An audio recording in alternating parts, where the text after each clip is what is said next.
Assalamualaikum warahmatullahi wabarakatuh. Kembali lagi bersama kreator amatir. Kali ini kita akan masuk ke part kelima, yaitu part terakhir, dimana efek dari pelet air mani tersebut membuat Lilis menjadi lupa daratan dan selalu menginginkan akan persetubuhan dengan siapapun, termasuk dengan Denny. Bagaimanakah selengkapnya? Kita ke ceritanya. Tapi sebelumnya kita berdoa terlebih dahulu. Kita berdoa menurut kepercayaan masing-masing dan berdoa pun kita mulai. Bismillahirrahmanirrahim. Allahumma inni nas'alukal salamatan fid din wa afiatan fil jasad wa ziyaratan fil ilmi wa barakatan di rizki wa taubatan qoblal maut wa rahmatan indal maut wa magfiratan ba'dal maut. Allahumma hawin alaina fi syakaratul maut wan nazata minnan nar wal afwa indal hisab. Shadaqallahul adzim. Berdoa selesai. Inilah ceritanya.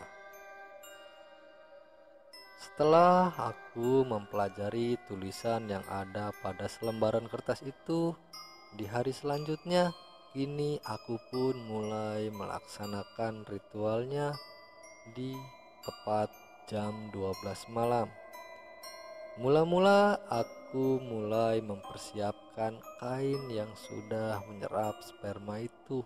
Kemudian aku mulai memejamkan mata dan membacakan rapalan yang sudah aku pelajari sembari membayangkan wajah dan tubuh Lilis.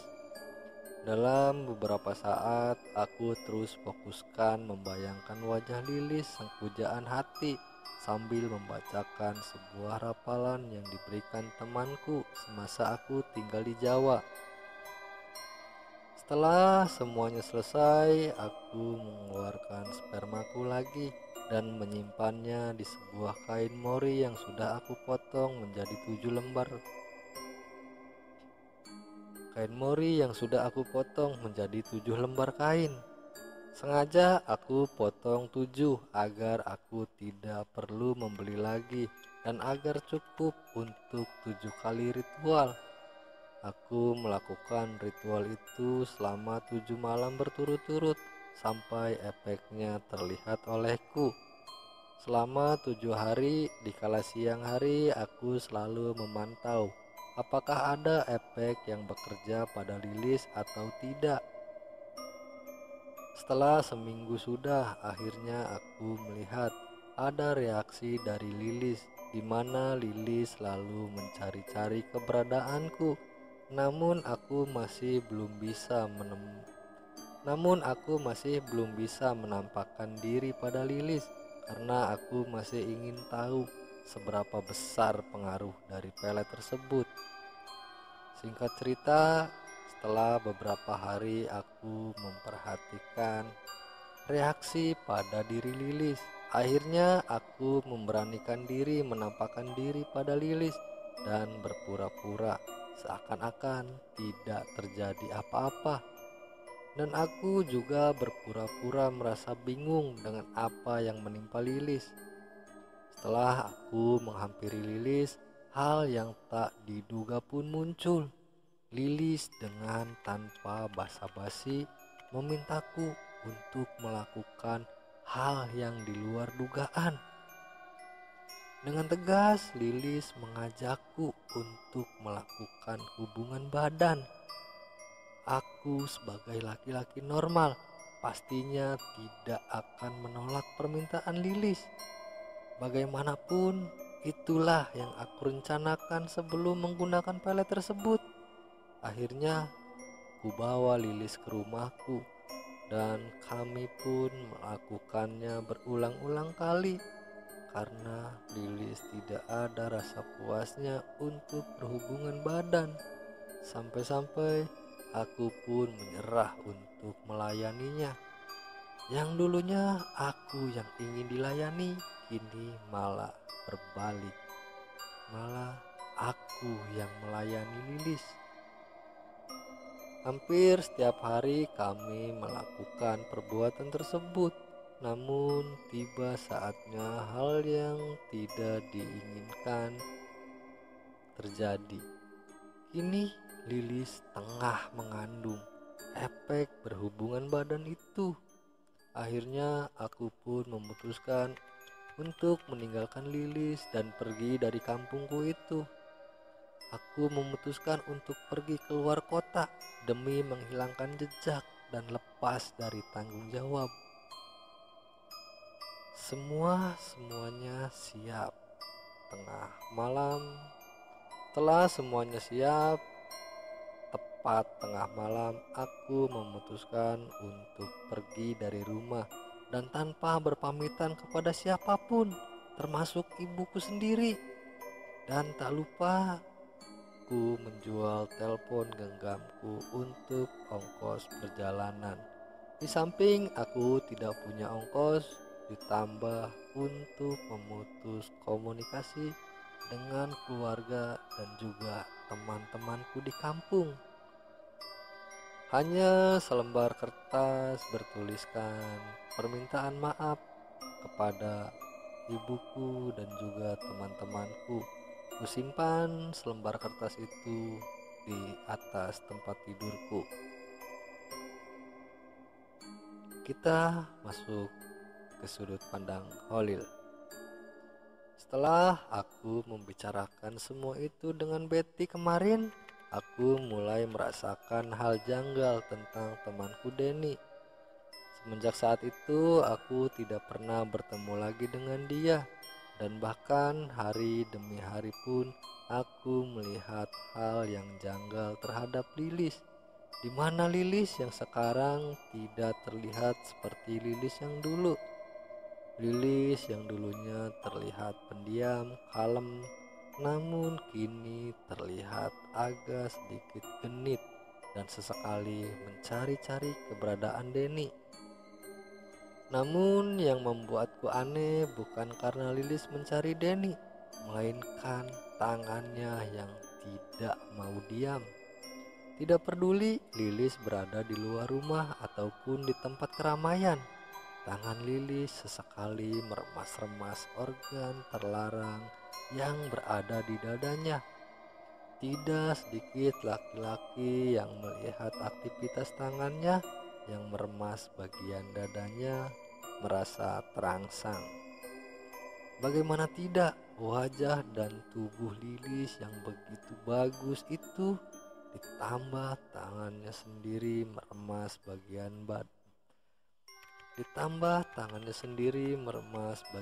dadanya, dan yang sering membuat laki-laki yang melihat terangsang adalah saat Lilis menggigit bagian bibir imutnya. Kukira hanya sampai di situ saja, namun hal yang mencengangkan lagi adalah di saat tangannya menggesekkan ke daerah kemaluannya. Sontak aku kaget melihat hal itu dan segera menghampiri Lilis dan menahannya. Namun nafsu yang merasuki Lilis sangatlah tinggi. Tidak jarang Lilis memegang kemaluan siapapun yang menghadang aktivitasnya, mulai dari merangkul, memeluk, dan menggosok-gosokkan tangannya kepada alat vital siapapun yang mencoba menghentikan aktivitasnya itu, baik laki-laki ataupun perempuan. Setelah Lilis bisa ditenangkan, aku pun meminta salah satu warga untuk memberitahukan kejadian ini kepada ayahnya Lilis. Namun di luar dugaan, ayahnya Lilis tidak percaya dan malah memaki warga yang memberitahukan kejadian ini. Warga kembali dengan wajah yang lemas karena telah kena semprot dan kena makian ayahnya Lilis. Di saat aku terfokus dengan warga tersebut, Lilis pergi meninggalkan kami. Namun ada salah satu warga yang melihat kepergian Lilis menghampiri seseorang lelaki. Ya, lelaki itu Denny. Kemudian Lilis pergi bersama Denny ke sebuah tempat. Namun aku tidak tahu tempat apa yang mereka akan tuju. Karena saat ini aku masih meminta keterangan kepada orang yang aku suruh mengabari ayahnya Lilis. Setelah selesai, aku bermaksud mencari Lilis seorang diri, namun tidak juga aku temukan. Singkat cerita, matahari pun hampir tenggelam dan aku bertemu dengan Dudung. Dudung memberitahukan aku kalau tadi dia melihat Lilis dan Denny memasuki rumahnya Denny. Karena penasaran, Dudung pun memperhatikan dan mengintip di sela-sela jendela. Saat melihatnya, Dudung pun tersentak kaget dikala Lilis sedang melakukan hubungan badan dengan Denny di rumahnya Denny. "Kenapa kamu tidak memberitahukan aku sedari tadi, Dung?" tanyaku pada Dudung. Anu Lil, aku keasikan menyaksikan permainan mereka, jadi lupa akan memberitahukanmu, jawab Dudung. "Kampret kamu, Dung. Itu bukan tontonan, Dung. Itu malah petaka buat keluarganya Lilis," ucapku dengan nada tinggi. "Maaf Lil, benar aku lupa. Tadi aku merasakan ada hal yang aneh," kata Dudung. "Aneh bagaimana, Dung?" tanyaku. "Anehnya, kenapa Lilis diam saja, tidak memberontak sama sekali? Kamu tahu kan, Lilis sangat membenci Denny. Kenapa dia mau aja digituin sama si Denny?" ucap Dudung. Aku pun mulai berpikir keras. "Betul juga, Dung. Pasti ada yang tidak beres ini," ucapku. "Jangan-jangan si Denny menggunakan salah satu pelet yang dia gunakan, Lil. Ternyata pelet itu hebat juga ya," terang Dudung sambil tersenyum. Seakan Dudung juga memiliki rencana untuk menggunakan salah satu pelet tersebut. "Bisa jadi, Dung. Terus kita harus bagaimana, Dung?" tanyaku. "Entahlah, Lil. Kita tidak bisa berbuat apa-apa. Apalagi kita tidak mengerti tentang hal seperti itu," jawab Dudung. "Apa kita bertanya sama Pak Ustadz saja?" tanyaku. "Pak Ustadz kan sedang tidak ada di kampung ini. Pak Ustadz kan sedang menjalankan ibadah haji, jadi pulangnya masih 1 bulan lebih, Lil," jawab Dudung. Singkat cerita, beberapa minggu kemudian terdengar kabar kalau Lilis hamil. Dengan wajah murka, ayahnya Lilis mencari-cari keberadaan Denny. Namun tidak ada satupun yang menunjukkan keberadaan dan kediaman Denny. Dikarenakan apabila ayahnya Lilis tahu keberadaan Denny, pasti akan menjadi akhir dari kehidupan Denny. Begitu juga denganku yang berinisiatif memberitahukan Denny akan kemurkaan ayahnya Lilis.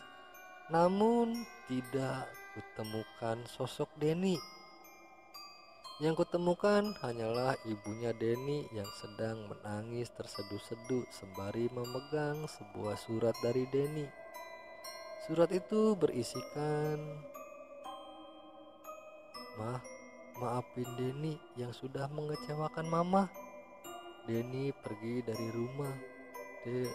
Denny pergi dari rumah demi keselamatan Mama dan nama baik keluarga Mama. Jangan pernah cari Denny, dan Denny akan baik-baik saja di sini. Mama juga jaga diri baik-baik ya, Mah. Dan apabila Holil dan Dudung ke rumah, sampaikan permintaan maaf Denny pada mereka, karena Denny sudah mengecewakan mereka dengan tragedi yang sudah Denny lakukan ini." Singkat cerita, karena depresi, Lilis pun melakukan melakukan bunuh diri karena ditinggalkan oleh Denny. Dengan mengandung anaknya, Lilis menggantungkan dirinya di sebuah pohon besar di sekitar rumah dengan sebuah gunting yang masih tertusuk tepat di pusarnya. Dan yang mengenaskan lagi, Lilis melakukan bunuh diri tanpa menggunakan sehelai pakaian pun dan tanpa sehelai benang pun di tubuhnya. Aku yang melihatnya merasa tersayat hati ini. Tak terasa air mataku pun terjatuh melihat jasad Lilis yang menggantung di atas pohon itu. Begitu juga yang dirasakan oleh Betty, teman semasa kecil Lilis. Sebisa mungkin aku menenangkan Betty dengan merangkul dan memeluknya. Walaupun ada penolakan dari Betty, namun semua itu aku terus lakukan agar Betty tidak lagi merasakan kesedihan yang teramat sangat dalam akan kepergian teman atau sahabatnya itu. Tidak lama setelah itu, kini ibunya Denny pun menyusul Lilis. Ibunya Denny pun melakukan bunuh diri dengan meminum obat serangga. Ibunya Denny melakukan itu karena tidak tahan dengan para warga yang membicarakan kebejatan Denny semasa Denny berada di kampung ini. Singkat cerita, setelah 40 hari kepergian Lilis, ayahnya Lilis pun memutuskan untuk pindah dari kampung itu dikarenakan merasa kesepian dan selalu terbayang-bayang akan anak semata wayangnya itu.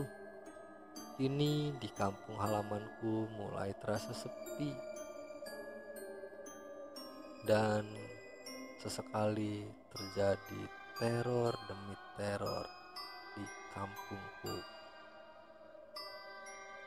Dan kisah pelet air mani pun berakhir sampai di sini. Dengan berakhirnya kisah ini atau berakhirnya cerita ini, kita nantikan kisah teror dari Lilis dan ibunya Denny yang menghantui kampung ini di judul cerita yang lain. Untuk teman-teman semua, mohon maaf apabila ada kata-kata yang kurang masuk ataupun ada pembacaan yang kurang dimengerti. Mohon maaf karena saya hanya membacakan dari cerita ini. Dan saya ingin memberitahukan kepada teman-teman semua, cerita ini hanyalah cerita fiktif belaka atau bukanlah kisah nyata. Cerita ini ditulis oleh Kang Holil dengan beberapa keterangan dan dihubungkan agar menjadi sebuah cerita. Terima kasih untuk teman-teman semua, dan seperti biasa saya mohon dukungannya kepada teman-teman semua untuk membantu mengembangkan channel ini. Dan jangan lupa nyalakan juga loncengnya untuk mendapatkan update terbaru dari channel ini. Sekali lagi saya ucapkan banyak-banyak terima kasih kepada teman-teman semua yang sudah menonton. Wabillahi taufiq wal hidayah. Wassalamualaikum warahmatullahi wabarakatuh.